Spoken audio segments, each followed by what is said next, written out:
இந்த புக்கு வந்து பார்த்தீங்கன்னா சர்ச்சில் வந்து இருந்துச்சாமா, வேணுங்கிறவங்க எடுத்து போகலாம் அப்படின்ட்டு சொன்னாங்களாம்.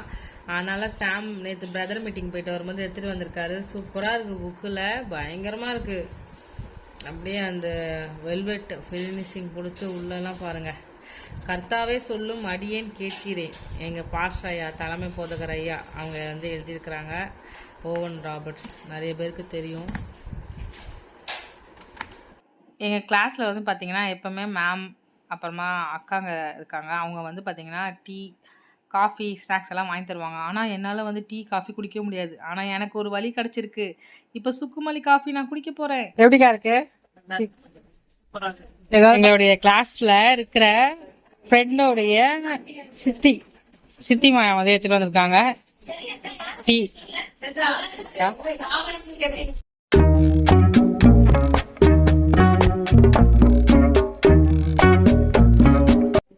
கருப்பட்டி சாப்பிடுற அந்த சுக்குமல்லி காப்பியோட இந்த டேஸ்ட் செம்ம சூப்பரா இருக்கு. அது நல்லாவே இருக்காது, ரொம்ப கசப்பா இருக்கும். டேஸ்ட் நல்லா இருக்காது, குப்பையா கலக்கிற மாதிரி. அந்த தூள் வந்து மணிக்கொள்ளா இது அப்படி இல்ல, செம்ம டேஸ்டா இருக்கு. பெஸ்ட்.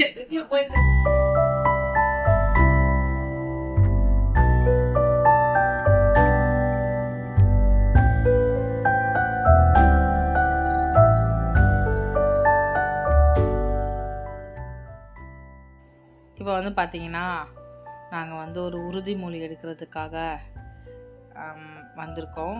என்ன உறுதிமொழினா, நம்ம வந்து பார்த்திங்கன்னா காதி அந்த பொருட்கள் மட்டும் தான் யூஸ் பண்ணணும், வெளிநாட்டு பொருட்களை வந்து அதிகமாக யூஸ் பண்ணக்கூடாது அப்படின்ட்டு ஒரு உறுதிமொழி எடுக்கணும். அதுக்காக தான் வந்திருக்கோம். இது வந்து பார்த்திங்கன்னா இப்போ சென்ட்ரல் கவர்மெண்ட் வந்து இந்த பழைய இந்த ஓலை பொருள், பழங்கால பொருளெல்லாம் திரும்ப நம்ம அதிகமாக யூஸ் பண்ணணும் அப்படின்ட்டு கொண்டு வந்திருக்கிறாங்க. பார்ப்போம் நம்ம எவ்வளோக்குள்ள அந்த பொருட்களெல்லாம் யூஸ் பண்ணாமல் இருக்கிறோம். உங்களுக்கு ஒன்று காட்டுற பாருங்க, மாதாமரம் மெட்ரோ. இது எப்படின்னா எங்கள் காலேஜுக்கு ஆப்போசிட்லேயே இருக்கு. என்னங்க, நம்ம படித்த காலேஜ், நாங்கள் படித்த காலேஜ். எப்படி எத்தனை வருஷம் ஆனாலும் என்னது இது இருங்க, 20 years ஆஃப் அச்சீவ்மெண்ட் என்னமோ ஊட்டிட்டு கிடக்குறாங்க. சில்வர் ஜூப்ளியா? என்னது சில்வர் ஜூப்ளி? கொண்டாடுறாங்க போல. கிளாஸ் முடிஞ்ச பிறகு நாங்கள் வந்து பார்த்திங்கன்னா ஒரு ஹவுஸ் வார்மிங் ஃபங்க்ஷனுக்கு வந்து போக வேண்டியது. ஆனால் எங்களுக்கு காலையில் மார்னிங் தான் தெரியும், அதனால் எங்களால் மார்னிங் போக முடியல. கிளாஸ் முடிச்சுட்டு ஒரு 4 o'clock வந்து போயிருந்தோம். சாம் வந்து ஒர்க்குக்கு போயிட்டாங்க. 5 மணி ஆகுது.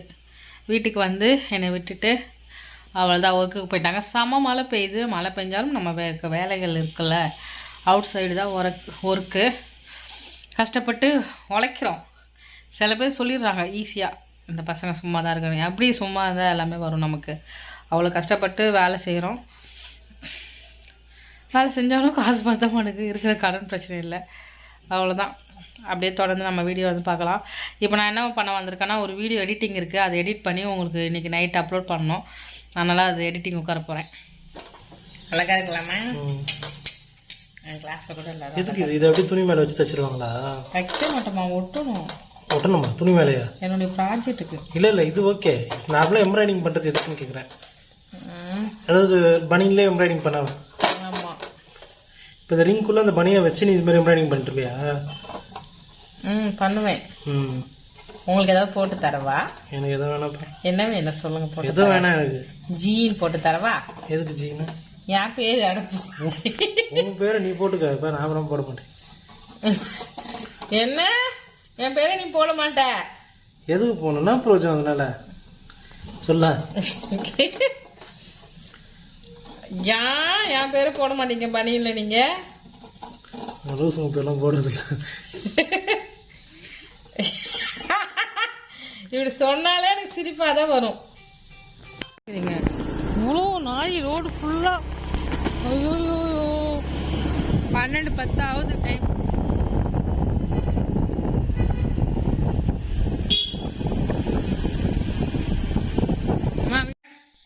மணி வந்து பார்த்தீங்க 1 ஆக போகுது. இப்போ தான் வீட்டுக்கு வந்தோம். 12:40 ஆகுது. ஹாஸ்பிட்டலில் அனுபவம் எப்படிமா இருந்துச்சு இன்னைக்கு? ஐயோ எல்லாருமே ரொம்ப உடம்பு சரியாமல் நிறைய பேர் குழந்தைங்கள வச்சுட்டு கஷ்டப்படுறாங்க ஹாஸ்பிட்டலில். பார்க்கும்போதே மனசே கஷ்டமாக இருந்துச்சு பயங்கரமாக. இவாஞ்சலிக்கு உடம்பு சரியாமல் ஆயிடுச்சு. அப்புறமா போயிட்டு ஆண்டனி ஹாஸ்பிட்டலில் அட்மிட் பண்ணி ட்ரிப்ஸ் ஏற்றிட்டு வந்தோம். ஜோசப் வெளியில் வேலைக்கு போயிருந்தான். அப்புறமா அங்கேருந்து அவன் என்ன சொல்கிற ஐடிக்கு ஓட்டுறான். அதனால் அங்கேருந்து அவன் வந்து அப்புறமா இப்போ தான் இவாஞ்சலி கொஞ்சம் சரியாகி கால்சியம் ரொம்ப கம்மியாக இருக்குது, ரத்தம் ரொம்ப கம்மியாக இருக்குது உடம்புல அப்படி சொல்லியிருக்கிறாங்க. இப்போ தான் அவங்க வீட்டுக்கு போயிட்டு ஹாஸ்பிட்டலில் இருந்துட்டு இப்போ தான் நாங்கள் இங்கே வரோம்.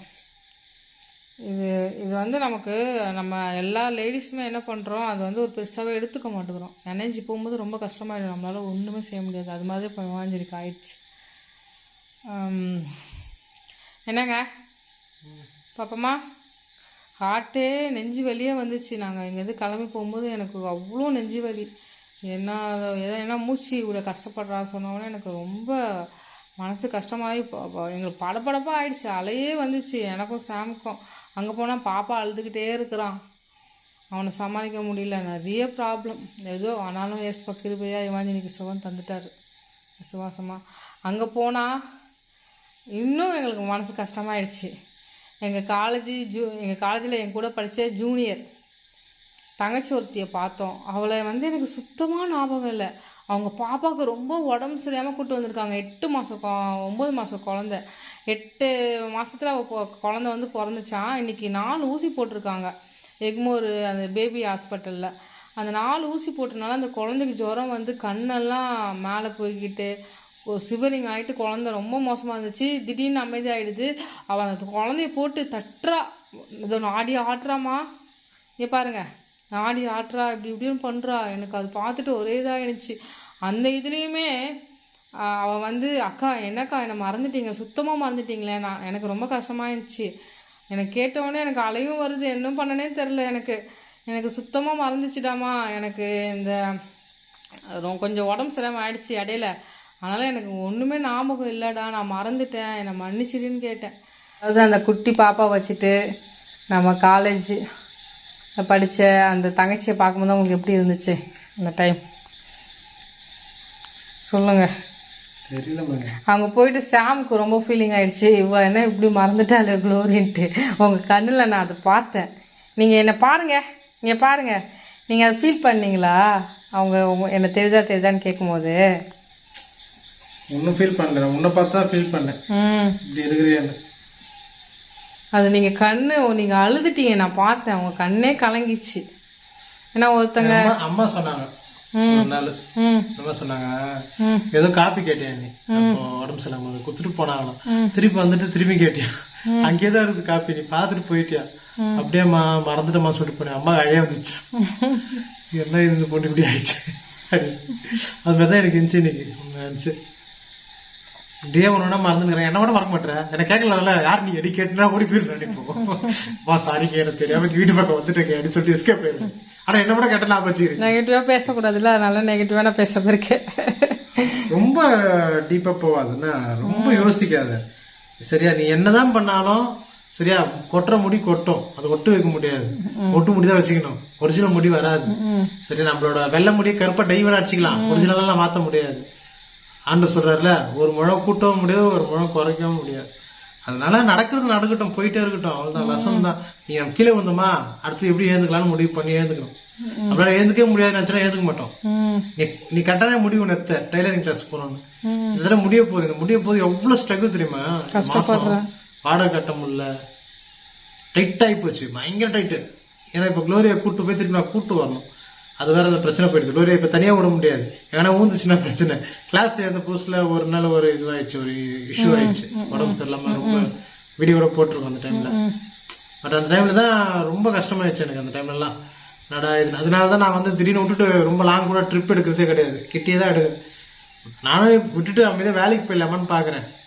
பட் இப்ப இருக்கிற கடன் பிரச்சனையால என்னால வேலைக்கு போனா அந்த கடன்லாம் அடைக்க முடியாது. இது ரொட்டேஷன் பண்ணாதான் கரெக்டா என்னால பண்ண முடியும். நான் ஒரு கனவு கண்டேன். நான் இப்போ என்னன்னா ஹாஸ்பிட்டல் போனோம்ல, அங்க என்னாச்சு, இப்போ ஹாஸ்பிட்டல் போனோம்லங்க, அங்கே வந்து அதாவது அந்த பாப்பாவுக்கு ரொம்ப உடம்பு சரியில்லை, ரொம்ப ரொம்ப உடம்பு சரியில்லை. என்னன்ட்டு எனக்கு சொல்ல தெரியல. அந்த குழந்தை வச்சுட்டு அந்த டைம் இருக்கும்போது அவள் வந்து அக்கா என்ன ஆமாம் கேளுங்க, அவள் வந்து என்ன சொல்கிறா, அக்கா என்ன மறந்துட்டீங்களா, ஏன்க்கா உங்களுக்கு சுத்தமாக ஞாபகம் இல்லைன்னு சொல்லும்போது எனக்கு அந்த இடத்துல ரொம்ப அலை வந்துச்சு. அங்கே பாப்பாவுக்கு ரொம்ப உடம்பு சரியில்லை, ஆனால் என்னுடைய ஞாபகம் வருதி. அவள் எனக்கு யாருன்னு தெரியல, அவள் எனக்கு அப்பத்துலேருந்து கை காமிச்சிட்டு இருக்கா. அவங்க சொந்தக்காரங்கெல்லாம் சொல்கிறாங்க உங்களை கை காமிச்சிட்டு இருக்கிறா, என் பேர் கூட ஞாபகம் வச்சுருக்குறாங்க.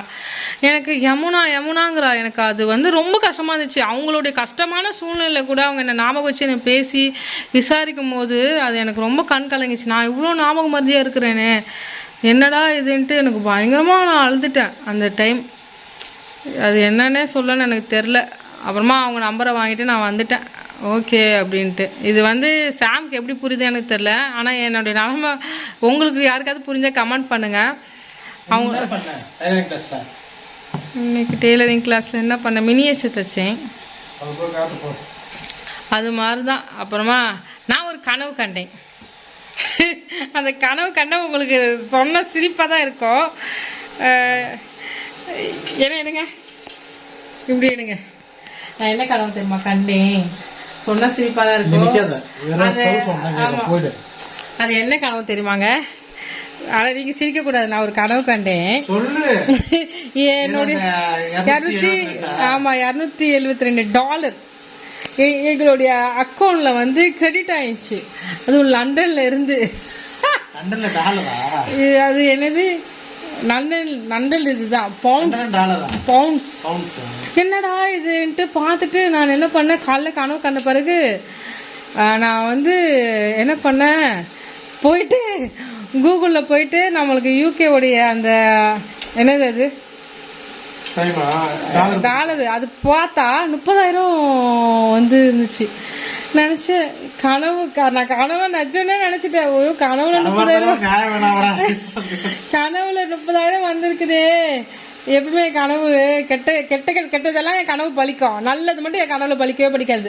நான் தான் நினைச்சிட்டேன் இந்த 30,000 அக்கௌண்ட்ல கிரெடிட் ஆனா எவ்வளவு பிரச்சனை தீர்ந்துரும், கடனெல்லாம் கொஞ்சம் அடைச்சிருக்கலாம். வராது. நான் கெட்ட கனவு கண்டா அது கண்டிப்பா நடந்துருங்க. இன்னைக்கு நடந்த சம்பவம் நான் என் கனவுல கண்டேன். அது உண்மையா நான் சொல்றேன். ஏஸ்பா முன்னிருந்து நான் சொல்றேன். நான் இன்னைக்கு இந்த ஹாஸ்பிட்டல் சம்பவம் எல்லாமே நான் என் கனவுல கண்டேன். இவாஞ்சலின் சரி, அதுக்கு அடுத்தது அந்த பாப்பா வச்சுட்டு சீரியஸாக ஒரு ஃபேமிலி வந்து நிற்கிது, அதுக்கு எல்லாமே கனவு கண்டேன் நான். அதே மாதிரி இன்றைக்கி நடந்துச்சு. ஆனால் இந்த பணம் விஷயம் பாருங்கள், ஒன்றுக்கு நல்லது கூட நடக்காது நமக்கு. என் ஃபஸ்ட்டு டைம் எங்கள் வாழ்க்கையில் அது வந்து கிரெடிட் ஆச்சு. அதுவும் நான் சொன்னால் யாருமே தப்பாலாம் நினச்சிக்காதீங்க. உங்களுக்கு எல்லாருமே தெரியும் அனிதா ஆனந்த் யூடியூப் சேனல். அனிதா அக்கா நிறைய ஹெல்ப் பண்ணியிருக்காங்க எங்களுக்கு, ஹெல்ப் பண்ணாமலாம் இல்லை. அவங்க ஒரு 3 times கிட்டே ஹெல்ப் பண்ணியிருக்கிறாங்க இந்த கொரோனா டைமு எல்லாம். என்னங்க அப்பாவுக்கு கால் ஆப்ரேஷன் பண்ணும்போது கூட அக்கா ஹெல்ப் பண்ணாங்க, இன்னொரு ஹெல்ப் பண்ணாங்க, அது மாதிரி ஹெல்ப் பண்ணாங்க. அவங்க அக்கா தான் எனக்கு ஹெல்ப் பண்ண மாதிரி அது கனவுல வந்துச்சு, அக்கௌண்ட்டில் போட்டாங்க. ஆனால் இப்போதைக்கு என்னுடைய அக்கௌண்ட் எல்லாம் திவால் ஆகிடுச்சு. எங்களுடைய வாட்ஸ்அப் நம்பரு சரி, அந்த ஜிபே நம்பரு எல்லாமே என்ன சொல்ல ஸ்பேம் பண்ணிட்டாங்க. சரியா, இப்போ அதில் அக்கௌண்ட்டில் கிரெடிட்டு கூட ஆகாது. ஏன்னா மைனஸில் போய் எல்லாருமே அந்த அக்கௌண்ட்டை வந்து என்னங்க பண்ணிட்டாங்க, ஹேக் பண்ணிட்டாங்களே. அதனால ஹேக் ஆயிடுச்சு சாமுடைய அந்த அக்கௌண்ட்டு ஜிபே நம்பரெல்லாம். யாராவது நீங்கள் அதிலலாம் கிஃப்ட் மணியெல்லாம் அனுப்பும்போது அதெல்லாம் ஜிபே அனுப்பிச்சிடாதீங்க, அது எல்லாமே ஹேக் பண்ணிட்டாங்க. நான் அப்போ கனவுல ஏஞ்சிட்டு காலையில் ஏஞ்சி யோசிக்கிறேன், அதுதான் என்னடா இது ஹேக் பண்ணிட்டாங்க, அந்த இதில் எப்படிடா கிரெடிட் ஆகும் அப்படின்னாலாம் யோசிச்சுட்டு ஒரே சிரிப்பாயிடுச்சு என் கனவை பார்த்து எனக்கு. ஓகே, என்னத்த சொல்ல, இந்த நாள் வந்து இப்படி தான் போச்சு. ஏசப்பா ஆனால் இவாஞ்சலி நல்ல சுகத்தை கொடுத்தாரு. நான் அந்த பார்த்தல அந்த பாப்பாக்கும் ஏசப்பா தான் நல்லா சுகத்தை கொடுக்கணும். ஜெபம் பண்ணிக்கிறோம் நாங்கள், அந்த குழந்தைக்கு நல்லா ஆயிடணும். நான் இன்னொரு வீடியோவில் வந்து நான் சொல்கிறேன். பச்சை குழந்தை, எனக்கு மனசே ஆறல. என்ன சொல்கிறது, 4 years கழிச்சு பாப்பா பிறந்துச்சான். உடம்பு சரியாமல் இருக்குது. இன்றைக்கி 4 ஊசி போட்டிருக்காங்க கவர்மெண்ட் ஹாஸ்பிட்டலில். அது என்ன கணக்குன்னு எனக்கு ஒன்றுமே புரியல. ஏசப்பா தான் சுகம் தரணும். ஓகேங்க, நீங்கள் சொல்லுங்கள். பாருங்கள், என்ன மொபைல் பார்த்துட்டே இருக்கீங்க, ஏதாவது வந்துருக்குதா, சளி பிடிச்சிச்சாம்மா? நாளைக்கு நான் கிளாஸ் போக மாட்டேதான் நினைக்கிறேன். எனக்கு சுத்தமாக முடியல, மைண்டும் டிப்ரெஷனாக இருக்குது. நான் போக மாட்டேன். ஏற்கனவே நான் 1 வாரம் லீவ் போட்டுருந்தேன் உடம்பு சரியில்லைன்ட்டு. அது யாருக்குமே தெரியாது. என்னன்னா ஒன்றுமே இல்லைங்க, சரியா? நம்ம லைஃப்பில் தினமும் ஒரு லெசன், அவ்வளோதான். அது திருப்பியே சொல்கிறேன். நம்ம வீடியோலாம் இப்படி தான் இருக்கும். வீடியோ வந்து தினமும் வீட்டில் நடக்கிறது அதுதான் கண்டென்ட்டாக போடுறோம். எங்களோட அதான் சொல்கிறது, எங்கள் சேனல் வந்து ஒரு பைக் மாதிரி. அதுக்கு போடுற பெட்ரோல் எல்லாமே நம்ம வீட்டில் இருந்து நடக்கிறது தான். அதில் நீங்கள் வந்து சுவாரஸ்யமாக எதிர்பார்த்தீங்கன்னா அதில் நம்மகிட்ட இல்லை. ஓகேங்களா? நாங்கள் ஒரு நாள் வந்து பார்த்தீங்கன்னா பயங்கரமாக ஒரு செட்டில்மெண்ட் ஆகி பயங்கரமாக இருக்கும்போது அப்போ இந்த வீடியோலாம் பார்த்தோம்னு வச்சுங்க, இவங்களாம் அப்படி ஆயிட்டாங்க அப்படின்னு சொல்லிட்டு உங்களுக்கு தெரியணும். ஆமா, அதுக்காக தான் நம்ம வந்து இதெல்லாம் போட்டு வைக்கணும். சரியா? அந்த நிலைமை மறக்க கூடாது. நானும் கொஞ்சம் இப்போதைக்கு கொஞ்சம் ஸ்ட்ரகிள்ல இருக்கிறேன். அதனால உங்ககிட்ட வந்து நான் அப்புறமா வீடியோஸ்லாம் போடும்போது நிறைய பேசுறேன். பாய். உம்மை விட நான் வேற யாரை நம்புவேன்? உம்மை விட நான் வேற யாரை நம்புவேன்? ஆதரவாய் வந்திரே, கரவெடுத்து நடத்தி சென்றேன். ஆதரவாய் வந்திரே, கரவெடுத்து நடத்தி சென்றேன். உம்மை விட நான் வேற யாரை நம்ப